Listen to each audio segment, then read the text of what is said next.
King himself. So coming into the second phase of the drafts, because the Estes has already been picked up, I wouldn't predict, I wouldn't assume that there would be something like a coup for ban coming in from Blacklist, but RRQ Akira, they're trying to limit that EXP lane because of the Benedetta that still can be flexed, right? The Fredrin is going to be taken out, and there are still a lot of options on the board, but Trex, what do you think Blacklist might be banning away? Maybe the Atlas going against the Estes? I think maybe really banning into the gold lane, possibly. Trying to limit down Gusta Lagusta could be a possibility. We do still have the Benedetta open. They want to try to give Oheb as good as a game as possible here. We know how strong that carry can carry, right? Now, on the other side, it does seem like Akira maybe wants to focus into Wise here, and they want to maybe limit some of those bulkier heroes in the jungle, especially since they already locked in, you know, the Hayabusa, a bit more of a squishy, someone that can possibly be bullied if that's what Blacklist wants to bring. But it does seem like they're going to ban out that Cho, target Louise here, so maybe switch gears, forget the gold lane. We trust Oheb no matter who they pick. We're going to try to limit down Louise, and we do know Louise can make some big plays happen. I like this because part of me is wondering, right? You notice this second phase of the draft is going much slower. And something that I'm wondering is, yeah, what do you lock in the jungle for Wise, right? Now, it wouldn't be crazy if Benedetta even appeared in the jungle, but so far, if you want to run with a utility jungler here for Wise, it is possible. And at the same time, you got to keep in mind, you're going to be going against the Hayabusa, right? So does that end up being the assassin matchup? Do they decide to opt for the utility jungle, be a little more tanky, provide yourself the peel, that durability?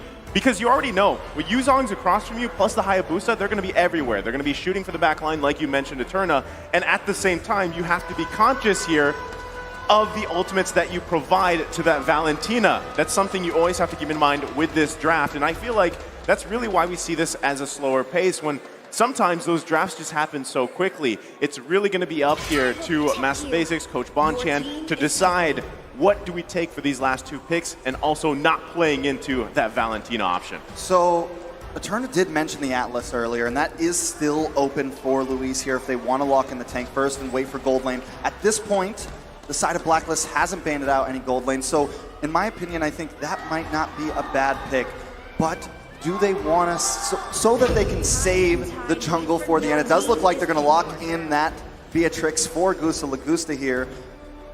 I like it. I definitely like it.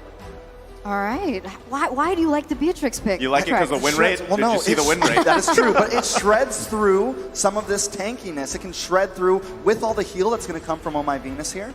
It's going to be able to possibly get through that. And if Wise does pick, you know, a signature tanky role for the jungle, they already have an answer locked in, and they do, in turn, bring in that Barats. Oh, this is a strong front line, right? Typical Blacklist. Typical Blacklist. You know, Naisu, maybe you have a better comment about this, right? Because when I look at this, I don't know if RRQ Akira have enough damage to penetrate through this, right? Because the Barrets in itself is already so sustainable, coming in with the healing from Estes. Like, the great thing here is, now the carry is, I mean, yes, when you look at the lineup, you think Blacklist International, maybe you interchange this carry with a different marksman pick, but still, it is them, right? It's their signature here. I think what this is going to actually do for RRQ Akira, aside from really limiting these options for Rome, for Luis, is now you have to force yourself to build against all that sustain and, of course, the tankiness. But you guys called this earlier. The Atlas comes out here for the last pick for RRQ Akira. That was all Eterna who called that pick. It's typical, right? When you see an Estes, you know that the opponent is going to clump up as 5. So how can you take them down as a whole?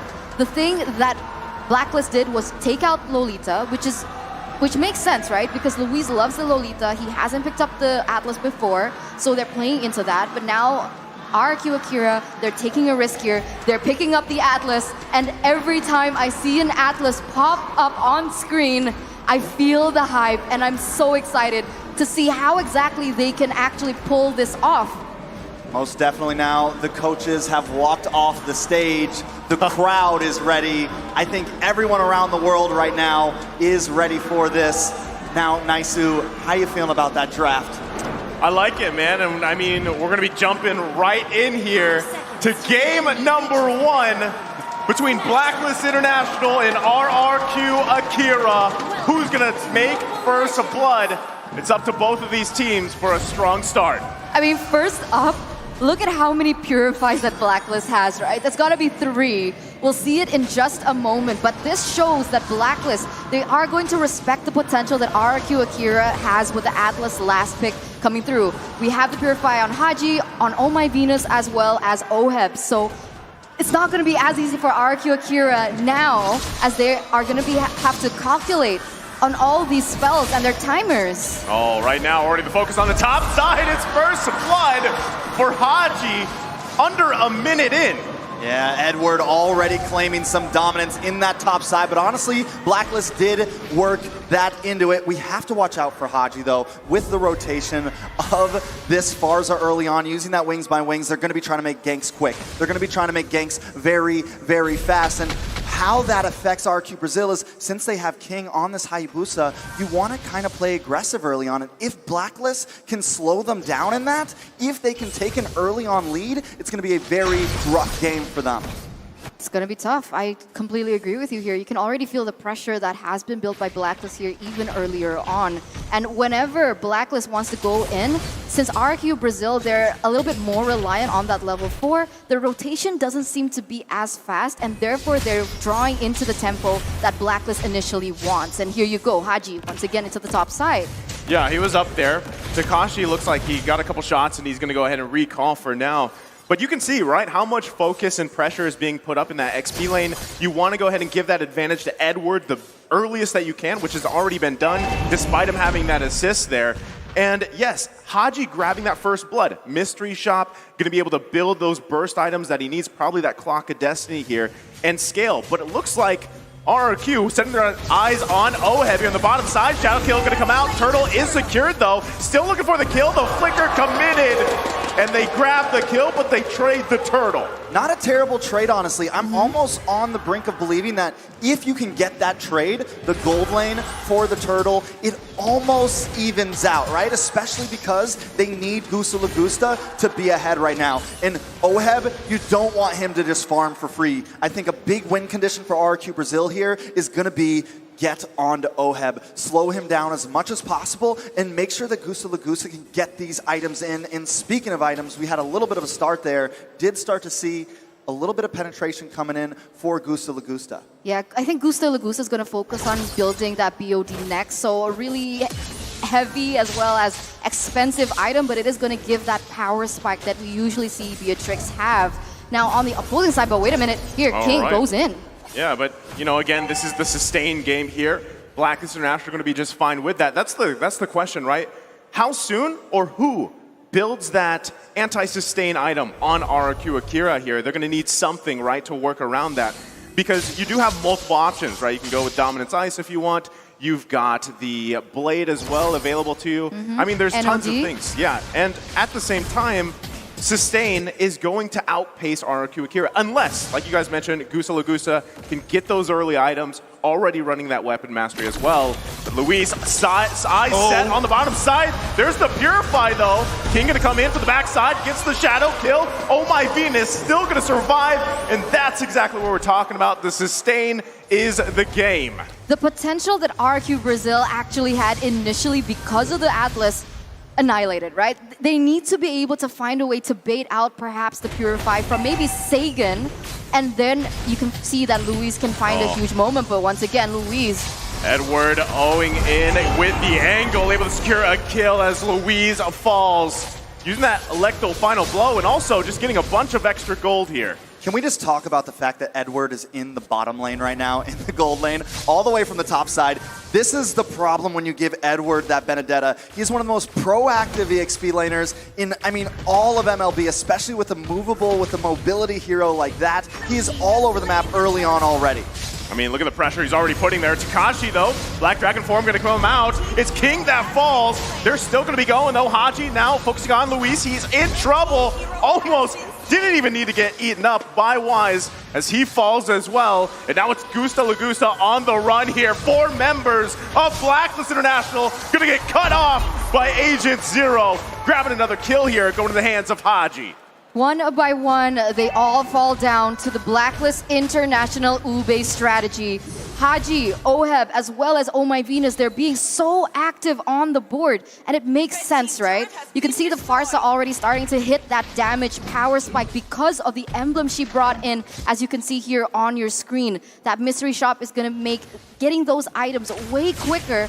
And right now, it's starting to make a huge problem for RRQ Hoshi. They're already standing at a 5,000 gold lead. You know, one thing I'm a little bit worried about is King's emblem choice, right? He's not going to get a whole lot of 1v1s here, especially dealing against Blacklist, who we know like to clump up. Now, taking a look at these items, Beatrix has locked in that bot, but wait a second. You're going to find Edward. Can he escape? It's 4 members. RRQ Akira. Edward survives. They just can't seal the deal right now. It is starting to become a problem. The survivability right now of Blacklist, even without Oh My Venus around. Haji. Okay, he gets the flicker out.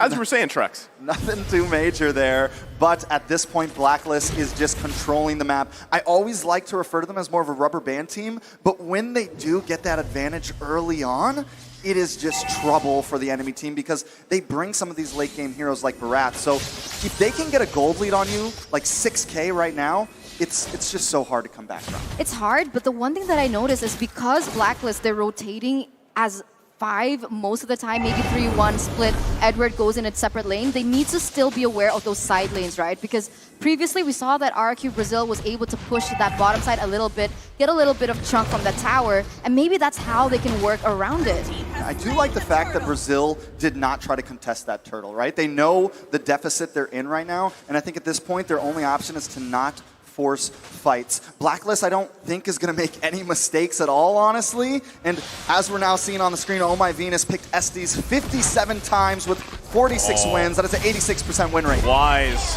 Takashi, just like that, they're going to go ahead and grab it and the turret here. This is the discipline of Blacklist International. They also have that massive lead, like you guys were mentioning. And yeah, going back to it, that's an 80% win rate on the Estes here. That's huge. Definitely it's huge. very, very and insane. it's not something that we're concerned about. Like, we're not surprised because that is Venus's power hero. And at the moment, this is looking just like a clean-cut, well-executed game for Blacklist right now, giving no room for RRQ Akira to breathe at all. I mean, they're taking all the jungles away. They're taking all the buffs away. And the Hayabusa, he needs this buff. It's so difficult for him to play anything on the board, realizing once again, like we mentioned, the high and dry. And because they're rotating together, we haven't seen the positive outcome from it. As now, we're going to take a look at the items here 8 minutes in. Well, I mean, item-wise, it's looking good for Blacklist International. 8K gold lead, like we mentioned, 8 minutes in. Again, it's only been 8 minutes, right? And it's tough. It's a tough situation to be in if you're RRQ Akira here, because are you in a position to actually contest the first lord of the game? Probably not. Should you let it go? Now that's up to them. It's better because you don't have to get wiped out. As you see, Wise using the Daytona's welcome, not going to get fatal linked at all. You know, so much pressure was on Luis in this game from the very start. We called the Alice pick. He did end up picking it, but right now, with 3 Purifies on the board, Wise with the Daytona's welcome, that is pretty much a Purify in itself. I mean, there's just nothing that RRQ Brazil can do right now to make the play happen. It is just spelling trouble all over, and I don't really see a way they can come back. It's brutal at this point, right? I mean, you can see the only thing that they can do is try and utilize the high mobility of the Hayabusa. Try split the map, try push those side lanes, try and bait Blacklist from going to the opposite side of the map. But even then, it does still feel like Blacklist is already onto this. And so they're responding accordingly with Edward. I mean, here's the question, right? Most people that have been watching Blacklist International for a while now know that when the Estes is locked in by Oh My Venus, they're going to go to what they're known for, the Ube strat, ultimate bonding experience.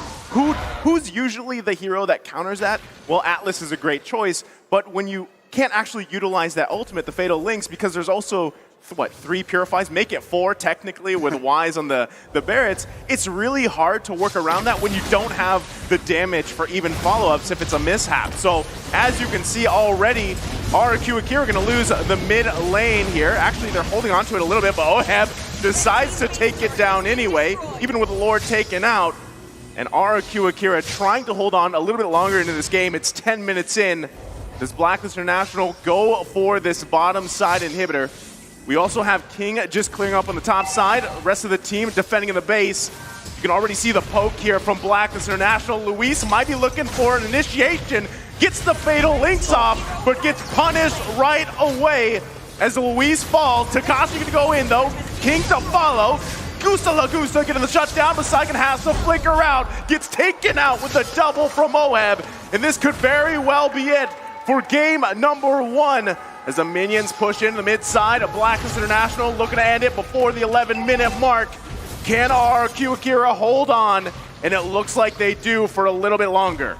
I mean, I don't know how much longer. Blacklist are playing extremely aggressive. They know they don't even need to play super disciplined. They can take what they want right here, taking another look at these items. Wait a second, Brazil trying to possibly push out. The sustain though, Wise, Daytona's welcome, gonna get eaten up right away. King falls here in the mid lane.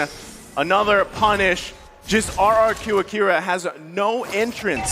Whether it's in the front, whether they're looking from the side angles, the back with Yuzong, it just does not work right now. Yeah, it just seems like there is not an answer for them. It might be time to start thinking about game 2. I think the only possibility here, like if I really want to play the devil's advocate, is try to get them to use those, purifies with either the Atlas or Takashi on this Yuzong, try to bait out those purifies, and then whoever baited them, the next big CC needs to come in and get them. But that is asking a lot, especially the way Blacklist are playing this. And once either of them goes in, Oheb is so farmed already. He's the second highest gold, no, he's got the second highest damage on the board as we speak. Once they go in, he is shredding them down. It's hard. It's difficult. I completely agree with you. I would try and bait with Sagan on the Valentina, perhaps with a big play, but even then, it's not possible. They can't look for pickoffs either, and every time King looks for a split push, you see him being taken off the board and giving Blacklist a bigger lead than they already have. And up until this point here, Luis goes for something here. Oh. Let's see what they can do. But another Purify. There you go, Purify. Right, that seems to always be the answer. Haji gonna get to half health, healed up right away. Saigon though going in, not gonna be able to get anything as he falls. Haji to grab the kill. Lord here, 1/4 health.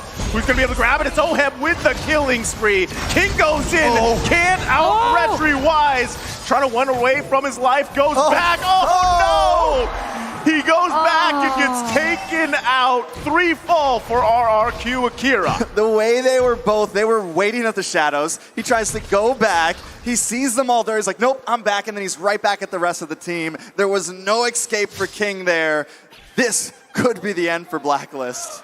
It's not looking good whatsoever, as once again, Blacklist going to be pushing this mid lane. Well, they're going in. Luis, one more effort here.